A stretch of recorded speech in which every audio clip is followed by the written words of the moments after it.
The stories presented in this video are real, but we have changed the characters' names and altered images to protect their identities. The creator of this video is not an investigative officer. These narratives have been sourced from various internet platforms. Our intent is not to accuse or target anyone in particular. Thank you for understanding.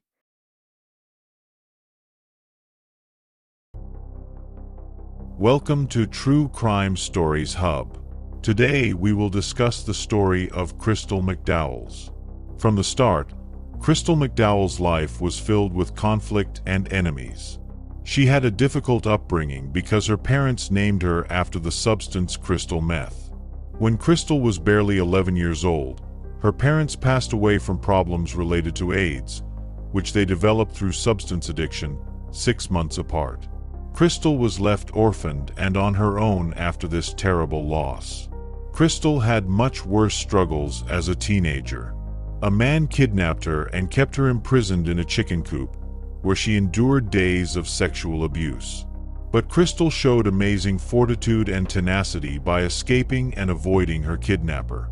After a while, Crystal traveled to Baytown, Texas, where she sought safety with her uncle and aunt.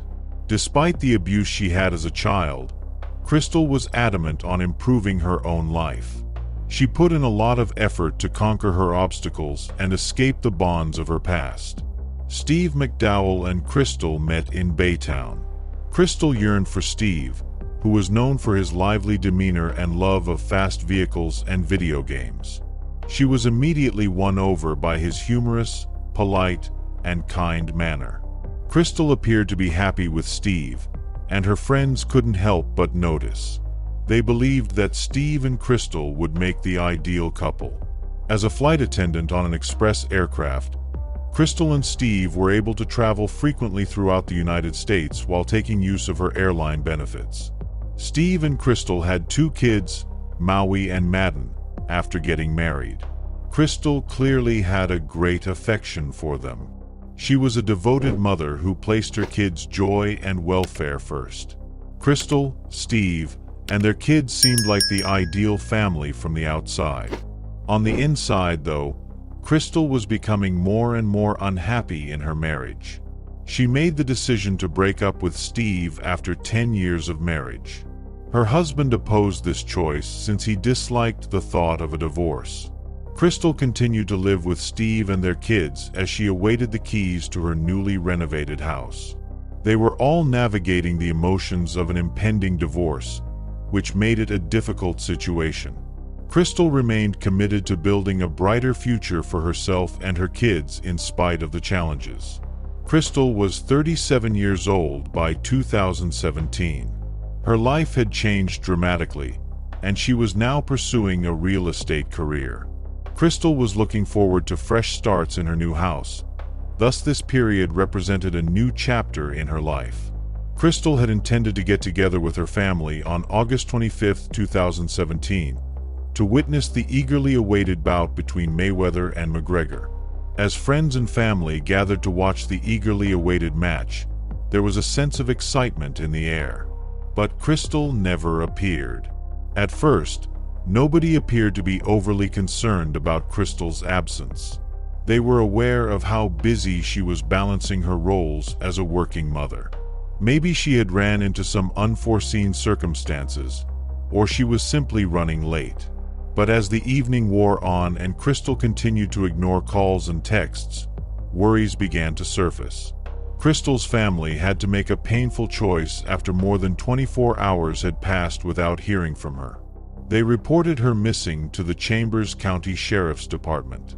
Immediately after, a deputy was sent to Crystal's house to question her ex-husband, Steve. When the deputy arrived, he asked Steve where Crystal had gone. Steve, who was just divorced from Crystal, told the police that following their split, Crystal had started dating someone else. On certain nights, he claimed, Crystal would vanish without telling him where she was. The detective noticed something in his tone as he talked to Steve. With his acute sense, the deputy suspected Steve. The deputy became increasingly alarmed and made the decision to request assistance. The deputy was joined on the site by an experienced detective. Steve's wedding band was still on his finger when the detective spoke with him. He was intrigued by this strange detail. Despite Steve's cooperation, the investigator detected something strange about his behavior because he and Crystal had been divorced for 6 months. Due to the peculiar circumstances of Crystal's abduction, the investigator brought the district attorney into the case. After reading the reports, the district attorney suspected foul play right away. She requested more inquiry since there was growing evidence of a potential killing. The district attorney was interested in the fact that Crystal and Steve were still living together despite their divorce. Crystal also has a new boyfriend. At first glance, the DA believed Steve had a secret. In spite of the original conjecture, the detective working this case had an alternative. The detective thought there were other reasons to take into account, even if Steve might have contributed to Crystal's disappearance. The investigator thought that Crystal's boyfriend would have important information about her disappearance. As they looked for the reason behind Crystal's absence, the investigators were perplexed by her departure. They discovered that Paul Hargrave, a local who ran a jewelry store that had been a mainstay of the community for more than 50 years, was the man she had gone out with on August 24, 2017. Paul claims that Crystal and he had gone out together that evening and that she returned to his residence with him. The next morning, Crystal left Paul's house while he was taking a shower. Paul supplied security camera footage showing Crystal leaving his house at 7:35 a.m. on August 25th. In the video, Crystal was seen leaving Paul's driveway in a black Mercedes coupe. Paul Hargrave and Steve McDowell were instantly thought to be involved in Crystal's disappearance. The investigators were aware, meanwhile, that additional research was still required on other possible persons of interest. The investigators learned some fascinating facts regarding Crystal's marriage as they dug deeper into the case. Crystal was found to have had several extramarital encounters with both male and female flight attendants and pilots during her marriage.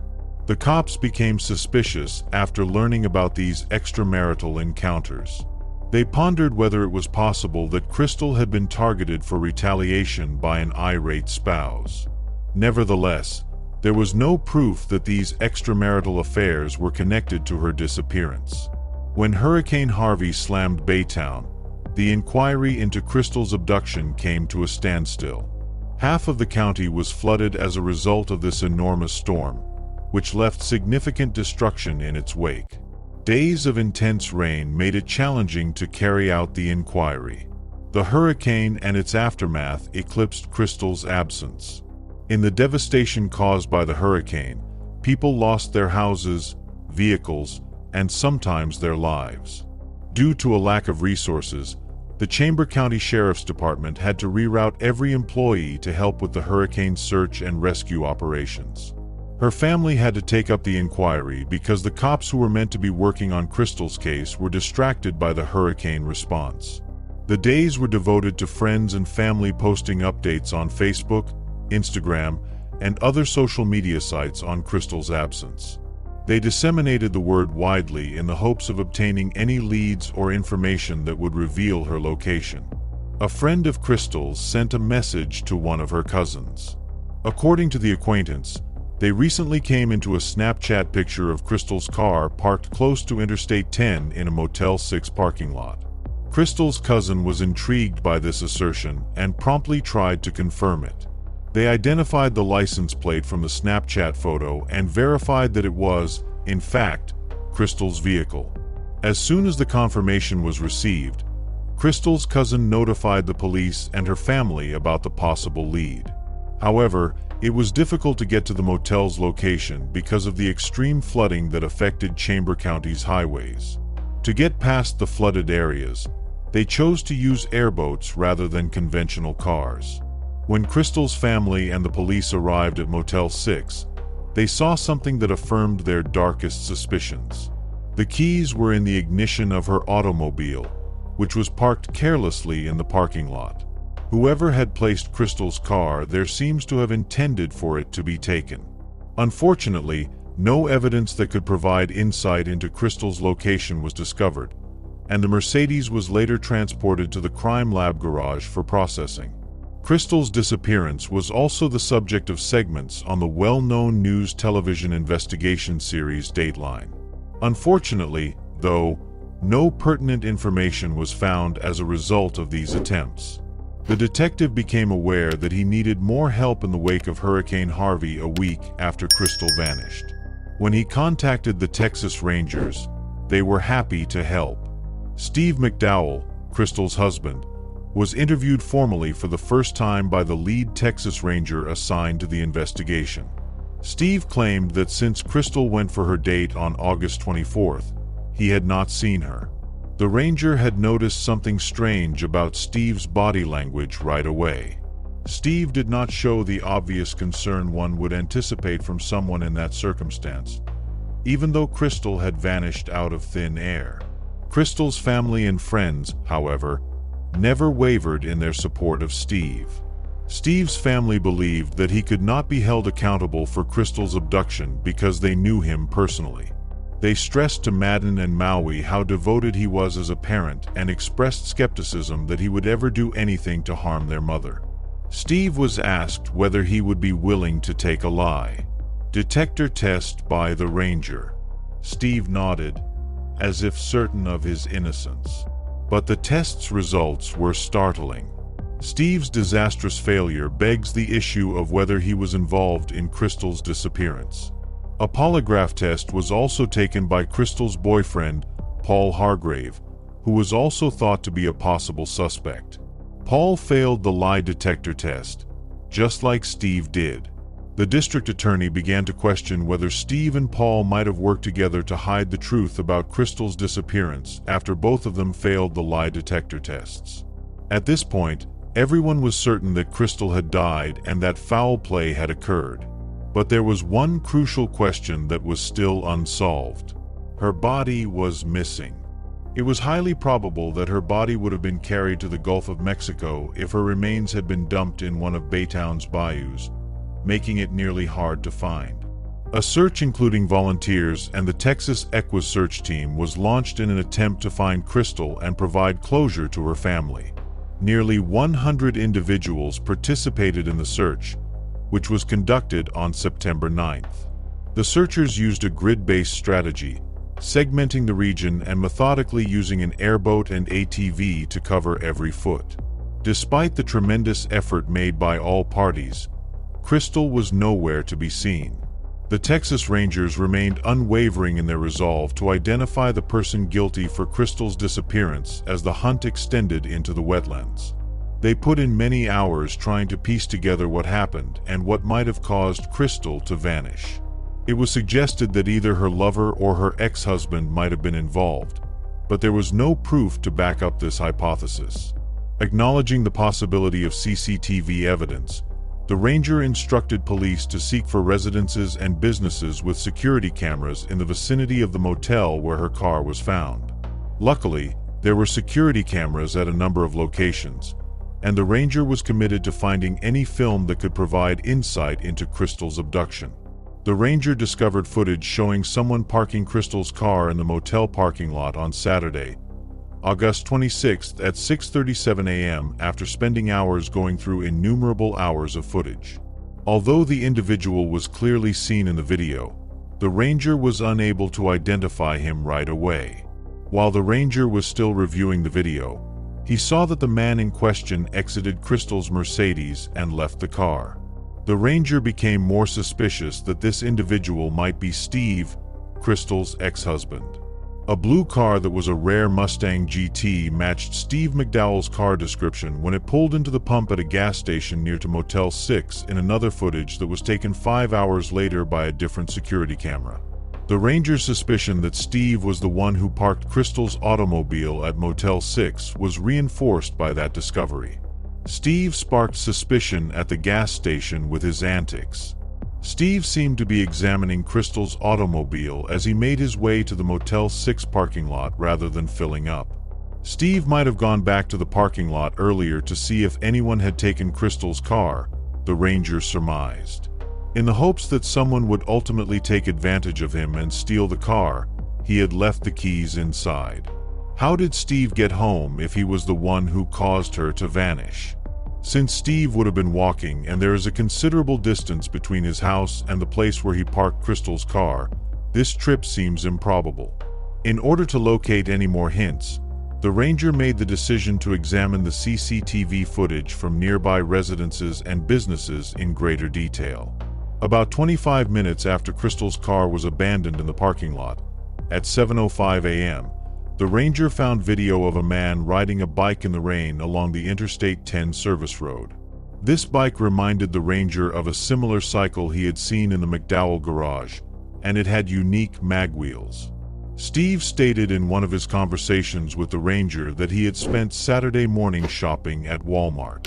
Intrigued, the ranger chose to examine the store's CCTV footage. This video from Walmart, which is across the street from Motel 6, showed an odd series of incidents. Just minutes after Crystal's car was left in the Motel 6 lot, a man who looked like Steve was spotted wearing a hooded sweatshirt and paying cash for a bike with mag wheels on Saturday morning. The ranger made the decision to call Steve back to the police department for a follow-up interview after considering this evidence. The ranger presented Steve with all of the evidence they had obtained against him during their confrontation. Steve, however, denied having anything to do with Crystal's disappearance. The ranger was still certain that Steve was the murderer in spite of the denial. He was certain that Steve was the only one to blame for Crystal's disappearance and that Paul Hargrave was blameless. The ranger thought they had enough proof to accuse Steve of murder, but they were missing one important piece of evidence: Crystal's body. The absence of tangible remains made it more difficult for them to build a strong case against Steve. Securing a guilty judgment for murder was one of the primary reasons the DA sought to locate Crystal's remains. Since a murder allegation depends on witness accounts and circumstantial evidence, it might be more difficult to prove in the absence of a body. A physical body would support the DA's argument and offer verifiable proof to persuade a jury. Finding Crystal's body was also essential for her family's welfare. Her loved ones needed to know what had happened to her and deserved closure. Finding Crystal's remains would offer some respite from the questions they were asking, as the lack of answers was causing them great distress. A string of unsettling remarks made by Crystal's ex-husband Steve also played a role in the DA's determination to find her body. The Texas Ranger had been told by others that Steve had made disturbing remarks about murder and suicide after Crystal filed for divorce. The DA and the Ranger were worried about the safety of Steve and Crystal's kids, Maui and Madden. The DA decided to take the kids out of their father's care and place them in protective services because of the possible risks. However, the DA made a counteroffer to get Steve to comply. According to the DA, they might think about letting Steve see his kids once more if he was prepared to take them to Crystal's grave. But Steve had an alternative idea. He promised to tell them everything and take them straight to Crystal's body, so he requested if he might go home that evening and the next morning. Steve's proposition presented the DA with a conundrum. On the one hand, it offered a chance to maybe locate Crystal's body and learn the truth. Nevertheless, it would rely on Steve's dependability and cooperation. Knowing they were taking a chance, the district attorney verbally agreed to let Steve go home that evening. There was a chance that Steve would go away or hurt himself, thus it was essentially unclear what would happen to Crystal. But the Texas Ranger and the DA showed up at Steve's house the following morning, September 9th. Steve answered the door and gave his version of what happened in his interview with the DA and the Ranger. Steve claimed that during their marriage, he was aware of Crystal's multiple extramarital encounters. Crystal made it plain that she didn't want him to interfere with her affairs when he confronted her about these matters. Steve claims that Crystal told him that she believed he wasn't controlling enough in the bedroom, therefore she had looked for sex outside of the marriage. The Ranger and the DA used a tactful method to get Steve to confess while they looked for information regarding the day Crystal vanished. The Ranger pretended to be sympathetic in an effort to make Steve feel at ease. Their goal was to gather important information regarding what truly transpired with Crystal on that fatal day. Steve refused to talk about Crystal's disappearance, despite their best efforts.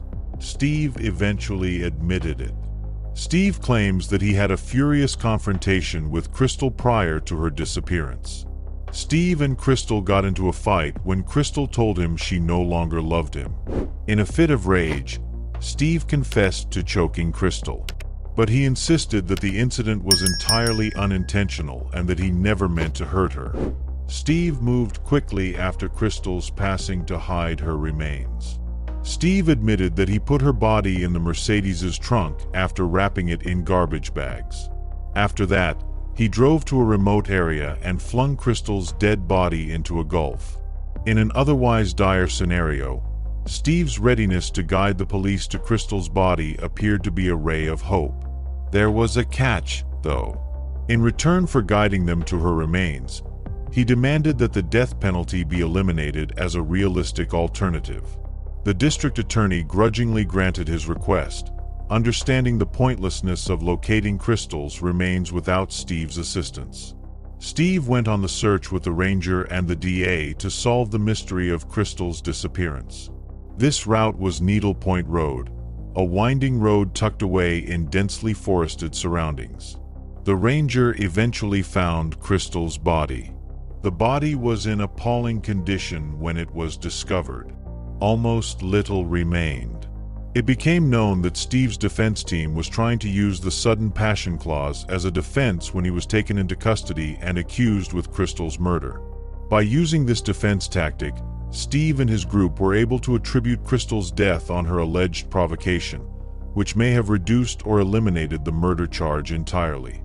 In Texas, the term sudden passion describes a mental state in which a person is overcome with strong emotions, like anger or fear, which cause them to act impulsively and think erratically. The defendant must demonstrate that the victim's provocation directly caused their acts in order to be eligible for the sudden passion defense. The murder would be considered a second-degree felony, punishable by 2 to 20 years in jail and a fine of up to $10,000 if Steve and his legal team are successful in arguing the sudden passion argument. However, Steve would be subject to a more severe punishment if found guilty of first-degree murder, which carries a maximum fine of $10,000 and a sentence of 5 to 99 years in prison. In Crystal's case, the sudden passion defense sparked discussion among legal experts and community members. Critics contended that by ignoring the guilt of the offender, this defense tactic essentially held the victim responsible for their own destiny. The defense's proponents contended that it gives people a way to accept accountability for their deeds while simultaneously admitting mitigating circumstances. But according to the DA, this was an obvious example of deliberate murder. All 12 jurors had to concur on this as well for the verdict to be upheld. Steve's trial started in June 2019 following a year of motions and pre-trial hearings. The goal of the prosecution's presentation was to persuade the jury that Steve was, in fact, the murderer of Crystal. Steve's confession to the police was one of the most important pieces of evidence that was offered. His guilt was established with the help of this confession, which revealed important details. Additionally, CCTV evidence of Steve parking Crystal's car in the motel parking lot was shown by the prosecution. The children of Crystal and Steve were brought in to testify at a heartbreaking time. Maui, the now 7-year-old daughter of Steve and Crystal, testified before the jury about what she saw the night her mother was murdered. Maui claims that her parents got into a furious dispute over Crystal's relationship with another man. She stated in her testimony that she witnessed her father covering her mother's mouth and nose with his hands during the altercation. Maui claimed to have seen her mother gasping for air and finally passing out. Maui said her father urged her to stay in her bedroom and not to tell anyone what she had just seen after her mother stopped moving. Maui told the court that she was scared and perplexed by what had transpired. Steve's defense presented a version of events that was very different from Maui's evidence. They asserted that Maui had made up a tale about her mother's murder after learning about it from Crystal's family. Maui, according to the defense, was not a credible witness since she was only restating what she had been told. Steve eventually testified in his own defense, narrating the circumstances leading up to her untimely death, despite the advice of defense lawyers to the contrary. Steve, with tears running down his cheeks, gave detectives a very different account of what had happened than he had when he made his confession. Steve claims that the events of the night Crystal passed away were unexpected and abrupt.